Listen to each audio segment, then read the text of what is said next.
بسم اللہ الرحمن الرحیم۔ تمام وہ امیدوار جو لیکچرر اردو کے انٹرویو کی تیاری کر رہے ہیں، خاص طور پر ان کے لیے آج ہم نے جو موضوع طے کیا تھا وہ اردو شاعری کے ارتقاء کے حوالے سے تھا۔ تو اردو شاعری میں اتنا بڑا خزانہ موجود ہے کہ جس کے تمام پہلوؤں، تمام ادوار کے بارے میں تفصیلی جاننا یا تمام اصناف کے بارے میں بھی اگر تفصیلی بات کی جائے تو اس کے لیے کافی وقت درکار ہوگا۔ آج ہم کوشش کریں گے کہ مختصراً اردو شاعری کے ارتقاء کے آغاز سے لے کر اور کم از کم آزادی تک کے اہم ادوار اور اہم جو دور تھے یا شعراء تھے ان کے بارے میں مختصراً آپ کے سامنے کچھ چیزیں رکھ دیں۔ عام طور پر جو انٹرویو ہوتا ہے اس میں جو قدیم شعراء کے بارے میں پوچھے جانے کے امکانات زیادہ ہوتے ہیں اور اکثر کا تعلق آزادی سے پہلے سے ہوتا ہے۔ جن کا تعلق آزادی سے پہلے جو اردو شاعری میں بڑے نام تھے ان کے بارے میں زیادہ پوچھے جانے کا امکان ہوتا ہے۔ آزادی کے بعد بھی اگر کچھ شعراء کے نام لیں گے تو گنتی کے وہ شعراء ہمیں نظر آئیں گے، ان میں سے اکثر وہ بھی ہیں جو آزادی سے پہلے ہی مقبولیت حاصل کر چکے تھے، تو وہی زیادہ پوچھے جانے کے امکانات ہوتے ہیں۔ تو چلیے آج کا آغاز کرتے ہیں۔ اردو شاعری، تو شاعری کے بارے میں پہلے شعر کی تعریف کے بارے میں آج ہماری گروپ میں ڈسکشن بھی ہوئی تھی، بڑی زبردست اور صحت مند ڈسکشن۔ اسی طرح کی ڈسکشن ہوتے رہے تو کافی سارے سوالات کلیئر ہو جاتے ہیں۔ اچھا، بات تھی کہ شعر کیا ہوتا ہے۔ شعر کے بارے میں پہلی بات کہ کلام موضوع کو جو بالقصد کہا گیا ہو اسے شعر کہا جاتا ہے، جس میں قافیے اور وزن کا التزام بھی برتا گیا ہو۔ تو شعر کی تو عام سی تعریف یہی ہے اور یقیناً آپ سب اس بات سے واقف ہوں گے۔ اور اس کے بعد اگر ہم بات کریں کہ اردو ادب میں شاعری کا آغاز کہاں سے ہوتا ہے، کب سے ہوتا ہے، یا اردو شاعری میں قدیم ترین اثرات یا آثار کہاں نظر آتے ہیں، تو پہلے جو اردو کے پہلے شاعر ہیں اس کے بارے میں ہمیں معلوم ہونا چاہیے۔ اردو کا پہلا شاعر مسعود سعد سلمان کو کہا جاتا ہے۔ مسعود سعد سلمان کا اردو کلام دستیاب تو نہیں ہے، لیکن ان کے بارے میں دو اہم شخصیات کی آرا کی روشنی میں انہیں آج بھی اردو کا پہلا شاعر قرار دیا جاتا ہے۔ اول امیر خسرو نے اپنی تصنیف تغلق نامہ میں تذکرہ کیا ہے مسعود سعد سلمان کا کہ ان کے 3 دیوان ہیں، ایک عربی، ایک فارسی اور تیسرا ہندوی زبان میں۔ ہندوی زبان اردو زبان ہی کو کہا جاتا تھا۔ اس کے بعد دوسرے جو شاعر ہیں، دوسری جو شخصیت ہیں وہ محمد اوفی ہیں، جنہوں نے تاریخی کتاب لباب الباب کے نام سے لکھی تھی۔ انہوں نے بھی مراد شاہ لاہوری کا تذکرہ کیا ہے اور بتایا ہے کہ انہوں نے یہ 3 دیوان مرتب کیے تھے۔ تو یہ بات بھی ہمیں معلوم ہونی چاہیے۔ تو یہ پہلے شاعر تھے، لیکن ان کا کیونکہ کلام دستیاب نہیں ہے تو اس کے بارے میں صرف ان کے نام کی حد تک تو پہلا شاعر قرار دیا جاتا ہے، لیکن پہلے صاحب دیوان شاعر کے بارے میں جو رائے ہے وہ بہت بعد کے شعراء میں شامل شاعروں کو دیکھا جاتا ہے۔ اردو کے پہلے صاحب دیوان شاعر قلی قطب شاہ ہیں۔ قلی قطب شاہ جو تھے وہ گولکنڈہ سلطنت کے بادشاہ تھے اور انہوں نے اردو کا پہلا دیوان مرتب کیا تھا۔ لیکن اس سے پہلے کہ میں گولکنڈہ کا یا پہلے شاعر کا تذکرہ کروں، پہلے صاحب دیوان شاعر تو قلی قطب شاہ تھے، لیکن اس سے پہلے ہی شاعری کا آغاز ہو گیا تھا اور وہ شاعری عام طور پر مثنوی میں ہوتی تھی۔ مثنوی کے حوالے سے جو ہمیں اردو کے پہلے قدیم ترین جو آثار نظر آتے ہیں وہ مثنوی قدم راؤ پدم راؤ ہے، جس کے مصنف فخر الدین نظامی ہیں۔ اچھا، فخر الدین نظامی کی جو تصنیف قدم راؤ پدم راؤ ہے، اسے ڈاکٹر جمیل جالبی نے دریافت کر کے مرتب کیا تھا۔ یہ سوال بھی پوچھا جا سکتا ہے۔ فخر الدین نظامی کی ایک اور تصنیف خوف نامہ کے نام سے بھی ہے۔ اس کے علاوہ اشرف بیابانی، جن کی تصنیف نوسر ہار بہت مشہور ہے، اس کے علاوہ انہوں نے واحد باری بھی ایک تصنیف یادگار چھوڑی ہے، اور یہ واحد باری انہوں نے امیر خسرو کی جو خالق باری ہے اسی کی تقلید میں یہ تصنیف یادگار چھوڑی ہے جو لغت ہے، منظوم لغت۔ اچھا، یہاں ایک بات اور میری دوران مطالعہ سامنے آئی کہ امیر خسرو کی جو لغت ہے خالق باری وہ منظوم لغت ہے اور اسے اردو کی پہلی منظوم لغت قرار دیا جاتا ہے۔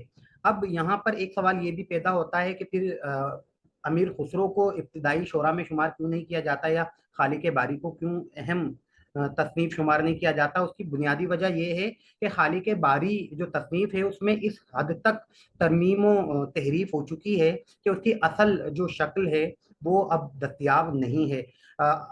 حافظ محمود شیرانی نے خالق باری کے حوالے سے اچھے خاصے داخلی شواہد سے ثابت کیا کہ اس میں جتنے اشعار ہیں اس میں امیر خسرو کے زمانے کی باتیں نہیں بلکہ 200-300 سال کے بعد کے زمانے کی چیزیں بھی بیان کی گئی ہیں۔ تو اس لیے یہ خالق باری کو پہلی ابتدائی تصانیف میں اہمیت نہیں دی جاتی۔ بہرحال پہلے جو قدیم ترین ادب ہمیں نظر آتا ہے وہ مثنوی قدم راؤ پدم راؤ ہے۔ اس کے بعد جو دکن میں اردو ادب کا آغاز ہوتا ہے۔ دکن میں دو ریاستیں خاص طور پر اہمیت کی حامل ہیں، ایک بیجاپور کی سلطنت اور دوسری گولکنڈہ کی۔ بیجاپور میں عادل شاہی خاندان آباد کی حکومت تھی اور گولکنڈہ میں قطب شاہی خاندان کی۔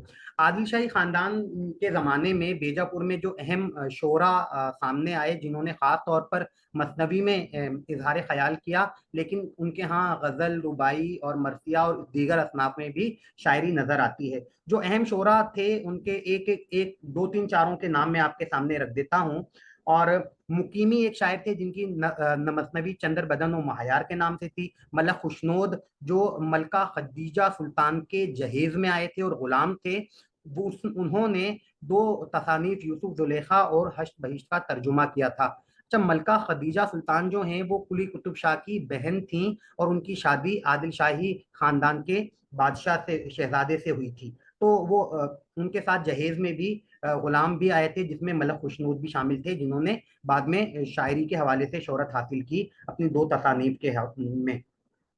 کمال خان رستمی بھی شاعری کے حوالے سے شہرت رکھتے ہیں کہ ان کی مثنوی خاور نامہ بہت مشہور ہے، اور خاور نامہ دراصل فارسی میں ابن حسام کی مثنوی ہے جس کا ترجمہ کمال خان رستمی نے کیا تھا۔ نصرتی بھی بیجاپور سلطنت کے ایک اہم شعراء میں شمار ہوتے ہیں، ان کی تصانیف میں گلشن نامہ، علی نامہ اور تاریخ سکندری شامل ہیں۔ نصرتی وہ شاعر ہیں جو نہ صرف مثنوی بلکہ ان کی مثنوی میں قصیدے کے اثرات بھی نظر آتے ہیں۔ اس زمانے میں باقاعدہ قصیدہ نگاری کا آغاز تو نہیں ہوا تھا، لیکن ان کی مثنوی میں ہی قصیدے کے اثرات ہمیں نظر آتے ہیں۔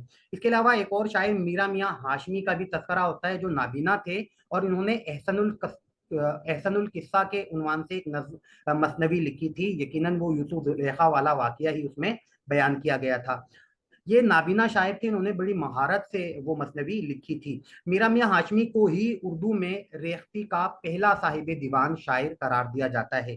یہی میں ایک اور وضاحت کر دوں کہ ابتدائی طور پر ریختی کا پہلا صاحب دیوان شاعر میرا میاں ہاشمی ہی کو کہا جاتا تھا، اور انشاءاللہ خان انشاء نے ریختی کا جو پہلا صاحب دیوان شاعر ہے وہ انشاءاللہ سعادت یار خان رنگین کو قرار دیا ہے۔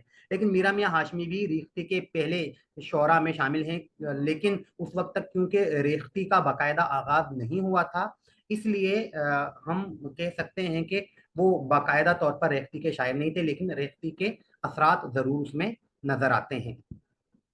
اچھا، اس کے بعد گولکنڈہ کی سلطنت پر آتے ہیں۔ گولکنڈہ میں قطب شاہی خاندان کی حکومت تھی، اور یہیں کے بادشاہ محمد قلی قطب شاہ اردو کے پہلے صاحب دیوان شاعر کہلاتے ہیں۔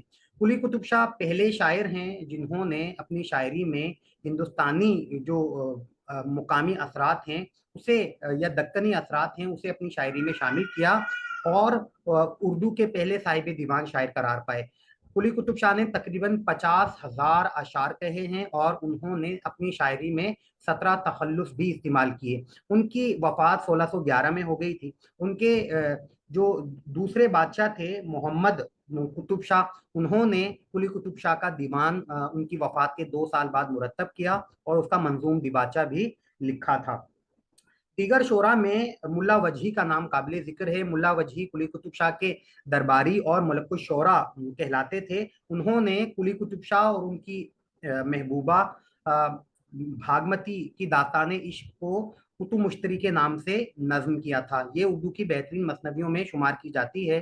قطب مشتری میں قلی قطب شاہ اور ان کی محبوبہ مشتری جس کا نام بھاگمتی تھا، ان کی داستان عشق کو پیش کیا ہے۔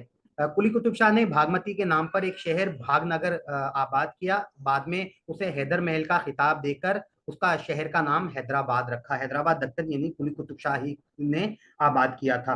اس زمانے کے دیگر شعراء میں ابن نشاطی کی پھول بند اور غواصی ایک بڑے اہم شاعر تھے جن کی 3 مثنویاں سیف الملوک و بدیع الجمال، طوطی نامہ اور مینا ستونتی قابل ذکر ہیں جنہیں اردو ادب میں خاص مقام حاصل ہے.